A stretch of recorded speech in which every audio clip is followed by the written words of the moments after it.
Right after our last class, Kaylee and I are walking past the only bit of stone wall that survived the epic 1922 fire that nearly destroyed Hoover Preparatory School for Girls. Tragically, the school was able to reopen, which led inevitably to our matriculation at this god-awful place. The only redeemable facet of Hoover is Kaylee herself, who is about the best bay-off one could ask for. Bay-off meaning, of course, best and only friend. It is the final frontier in friendship.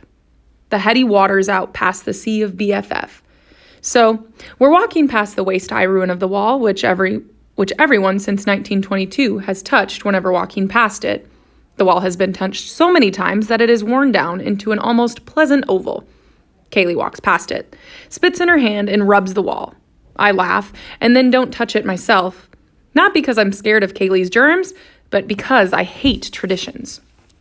Hoover Preparatory School for Girls has a number of profoundly stupid traditions, such as singing the alma mater every Thursday at lunch, and the stand when your teachers enter the classroom tradition, and the everyone has to wear the exact same uniform so nobody will be able to tell who the geeks are, except, of course, everyone who can tell who the geeks are, because geek isn't something you wear. It's something you are tradition. As it happens, I think doing things solely because they were done in the past is absolutely idiotic. I suppose it shows respect to our teachers when we stand every time they come into the room, but you know what would show more respect? If the insolent students who have colonized this awful place paid attention in class, or took notes. Witness, for instance, 7th period, AP Physics.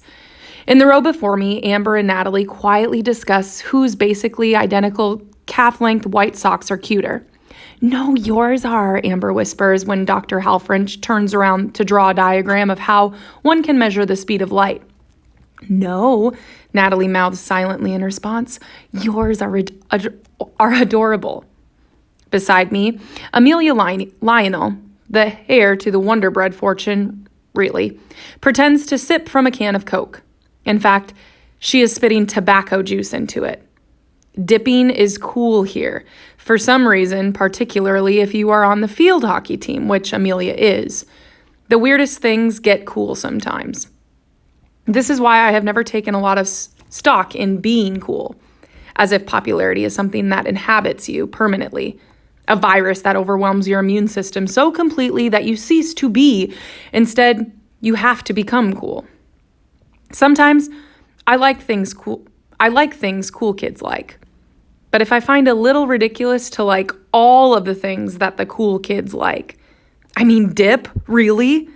All the tooth-staining power of coffee and the extra added bonus of mouth cancer? Thank you, but no. The bell rings. We stand and wait as poor Dr. Halfret, who just wants to share the magic of physics with young people, shuffles out of the room, shoulders slightly hunched. He perks up a little when he sees Kaylee, who actually likes physics, smiling at him, and then shuffles out the door. So yes, we are awash in a sea of traditions, and I hate them all. I like going to Hoover because the only thing worse than having just a bay-off is being separated from her. I mean, Kaylee is the badass I can never be, and if you can't be a badass, it is at least a privilege to hang out with one. Hoover is all right, but the incessant fetishing of traditions? Unbearable. So when, just after Kaylee spit rubs the stone, someone runs past Kaylee and me and whispers, "Freak the geek!" I am doubly pissed. First, I am pissed because Freak the Geek is a tradition. And second, I'm pissed because you only hear those words whispered to you when you are one of the geeks who are about to get freaked. I'm not ashamed that I love Doctor Who or that I've read 10,000 pages of Harry Potter fan fiction online. I'm not even ashamed about my Pokemon addiction. Okay, a little. I like being a geek, but no one, not even the hardcore geeks who have GEEK tattooed on their knuckles, wants to be one of the geeks. Kaylee and I wheel around simultaneously trying to identify the whisperer, but she's already several paces away, just a narrow-hipped body with a blonde ponytail bobbing around. She could be any of us, really, and that's the idea, I guess. Freak the Geek is the one day each year when everybody at Hoover gets to be one of us, except, I suppose, for Kaylee and me. I feel weirdly embarrassed, like I've disappointed the universe by failing to claw far enough out of the social caste basement to escape whatever humiliation awaits. We know the drill because we've seen Geeks Freaked our freshman and sophomore years.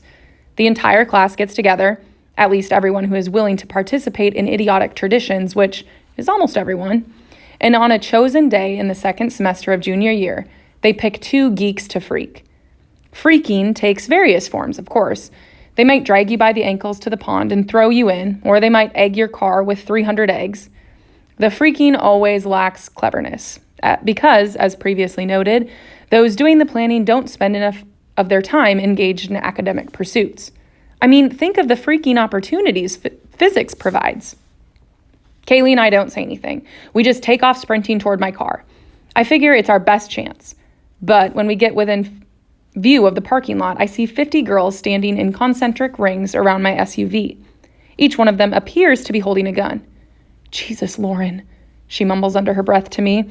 Have they renamed it Kill the Geek? One of them, honestly, they all look the same from the distance. But I think it might be this field hockey girl named Josie, raises her weapon toward us. It's a strange-looking gun with a pink handle and an exceptionally long barrel. I'm pretty sure it doesn't shoot bullets, but even so, I dive for the ground and cover my head. Kaylee just stands there, and when I look up at her, she's shaking her head.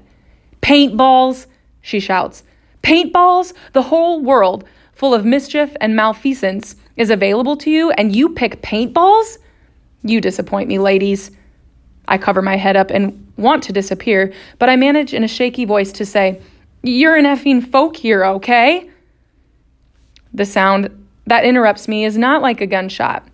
It's just a loud puff of air. I'm watching from the ground. Kaylee doesn't even flinch when a splatter of scarlet red paint bursts a foot away from the ground. A foot away from her head against one of our campus's framed live oaks. I'm inclined to stay down, but Kaylee reaches down and pulls on the collar of my school-provided itchy white blouse, and I rise. We take off running together, away from the parking lot toward the lacrosse practice field. I don't hear any more paintball firings as I race across Hoover Green. I want to run back toward the classrooms because surely someone will help. I mean, the administration has no official policy on Freak the Geek because they love traditions too much to denounce any of them, but they wouldn't let this happen to us. But Kaylee grabs me, steering me toward the woods. We just need a teacher, I say. I can hear them behind me, some girls shouting, Switch to automatic mode, Scarlet Ballers. Kaylee swivels around and starts running backward long enough to shout, You call yourselves the Scarlet Ballers and we're the geeks? I hear a series of air bursts and I turn back long enough to see how far away they are and the bright red explosions littering the ground behind us. Kaylee shouts, Lauren, come on, fast. We're almost across the lacrosse field now, a thick stand of trees before us, and the freakers must have terrible aim, or else paintball guns are hard to shoot because the trees are soon riddled with abstract paintings in red, but nothing's hit me yet. Kaylee's running just in front of me, crouching slightly, and I say, Stay low, stay low. And she says, I know. And then finally, we're in among the trees. And here's our advantage. The freakers might be in better physical shape than us, but no one knows these woods like Kaylee and me. We've been walking around the hundreds of acres of forest on Hoover's campus for 3 years worth of lunch periods. Both the food and the atmosphere at the cafeteria are unbearable. And anyway, we've never really gotten along terribly well with the girls who eat there, which is to say all of them.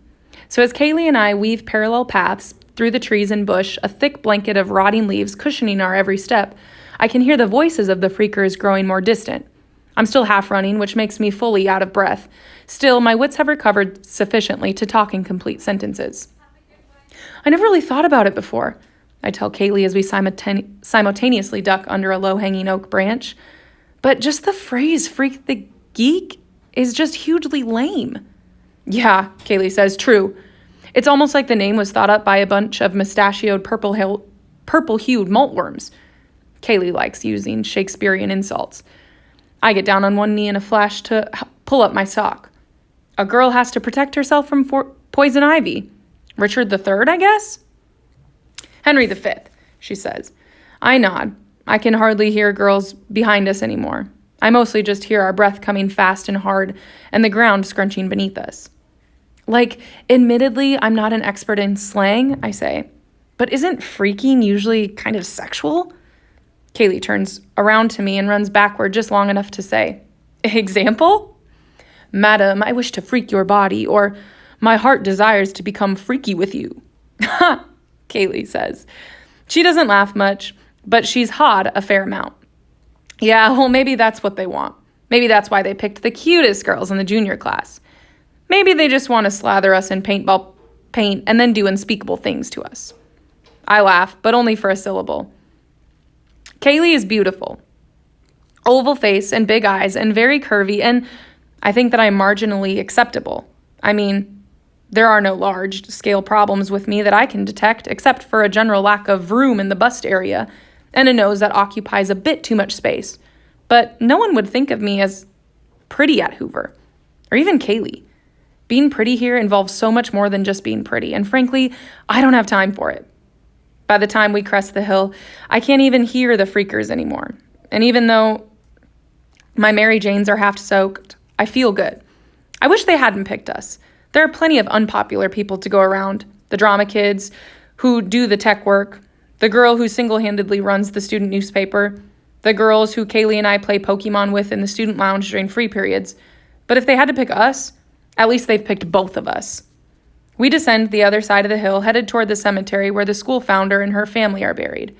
My weight is way back on my ankles as I half walk and half slide down the hill, dodging boulders and trees and the immense mounds of kudzu that have overtaken bushes twice as tall as me. We get down to the hill much quicker than we got up it, and I know we're near the bottom where I hear the Hoover Creek.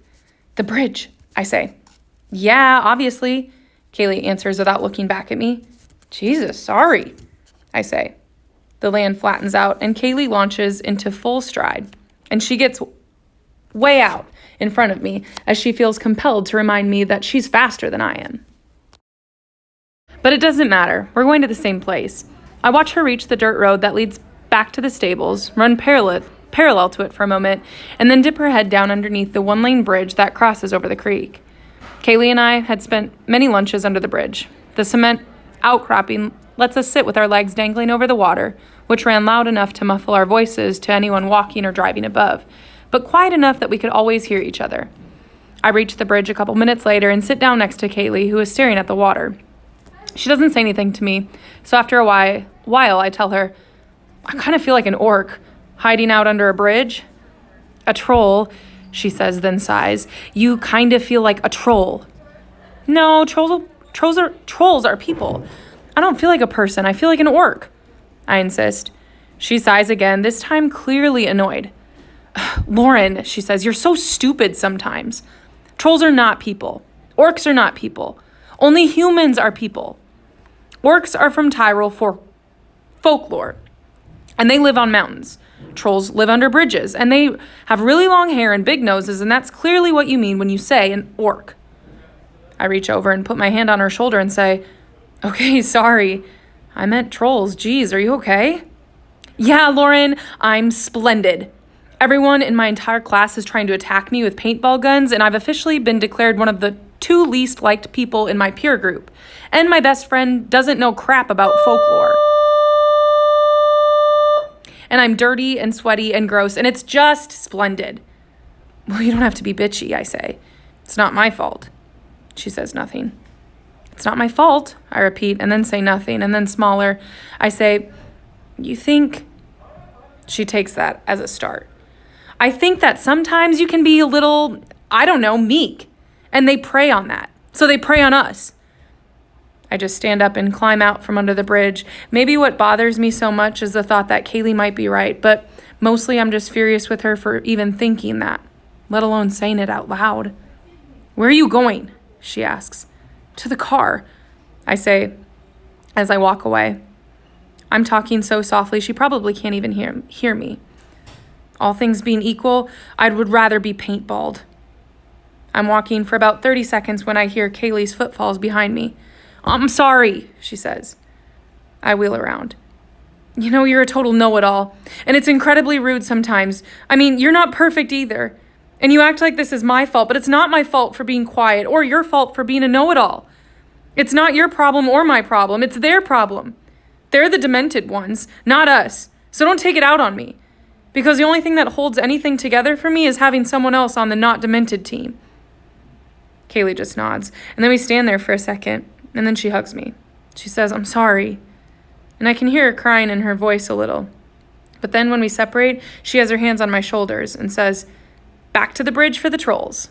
Back to the bridge and just listen to the water run. There's a phenomenon that Dr. Helfrich taught us about in physics, about particle behavior, and I'm thinking about it while I watch the water rumble over the pebbles in the creek bed.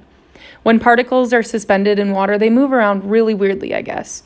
And one way to think of how they move around is that every time they run into another particle, they immediately forget everything about where they've been before. Fighting with Kaylee is like this, thank God. We can completely forget about our fights as soon as we run into each other in a non-fighty way, and I love that about her. So after a minute, I say, "I still think trolls are people." "They aren't human," Kaylee answers friendlier now. "Right, I'm not saying they're human, I'm saying they're people." "Dude," she says, "I think you have a completely insane take on what constitutes personhood. For starters, people are real." "Oh, really?"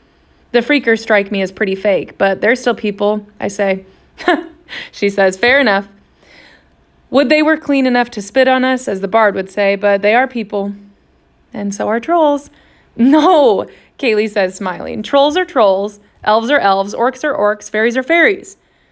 I would say that trolls and elves are definitely people. Elves have to be people because interspecies sex is gross. And there's nothing gross about Aragorn getting it on with Arwen in Lord of the Rings. Is the kind of thing someone would say. Kaylee scoffs. If someone were basing their analysis on movies, not the books. It doesn't happen in the books. Wrong, I say. The burden of meekness has lifted. They get married in the appendices and a total symbol for the restoration of Numoir. "We will have to continue this discussion," Kaylee says, realizing her defeat, "in another juncture. For now, let us return to your car." On the walk there, circling back around the other side of the campus, we find other debates. Do zombies bleed blood? What happens if a zombie attacks a unicorn? How can mermaids hook up with seamen if they have no legs to spread? Princess or Toad? Dawn or May? By the time we make it to the car in the gray twilight, I've forgotten our fight entirely in a way that the freakers never forget their fights. Because their fights are all they have. The freakers have gone home. Their cars all disappeared from the parking lot. There's a single red lipstick splotch of paintball goo on the front grille of my car. It doesn't wash off for months, but I don't mind. It is not my scarlet letter. It's theirs.